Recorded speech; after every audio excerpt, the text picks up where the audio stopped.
ప్రభువు నామమునకు మహిమ కలుగునుగాక. ఈ ఉదయకాలము మీకందరికీ వందనాలు తెలియజేస్తున్నాను. ఈ దినము మిమ్మలను బలపరచు దేవుని మాట. నీవు లేచి రేయి మొదటి జామున మొరపెట్టుము, నీళ్లు కుమ్మరించున్నట్లు ప్రభువు సన్నిధిని నీ హృదయమును కుమ్మరించుము. విలాప వాక్యములు 2వ అధ్యాయము 19వ వచనము.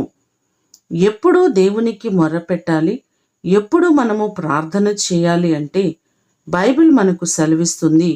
యేసు ప్రభువారు ఆయన పెందల కడనే లేచి ఇంకనూ చాలా చీకటి ఉండగానే అరణ్య ప్రదేశమునకు వెళ్ళి అక్కడ ప్రార్థన చేయుచుండెను అనే మాటలు మనకు కనబడుతున్నాయి. ప్రభువారు మనకు గొప్ప మాదిరిని చూపించి ఉంచారు.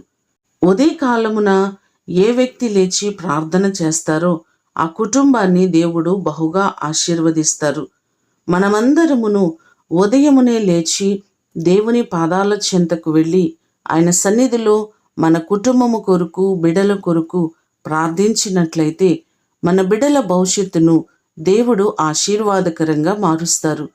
దావీదు వలె, దేవా నా దేవుడవు నీవే, నేను నిన్ను వెదకెదనని చెప్పినట్లుగా మనము దేవుని వెతికినట్లయితే మన కుటుంబాలన్నీ ఆశీర్వదించబడతాయి.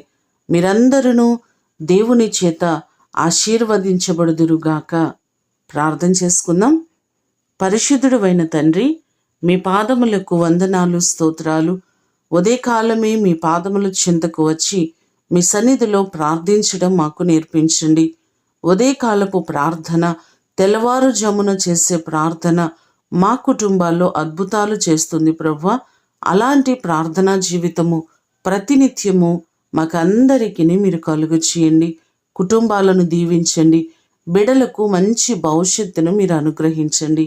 ఈ దినము కొరకు వందనాలు, కృతజ్ఞతలు మీకు తెలియచేస్తూ యేసు నామమున అడిగి వేడుకొని పొందియున్నాము తండ్రి. ఆమేన్. దేవుడు మిమ్ములను దీవించునుగాక.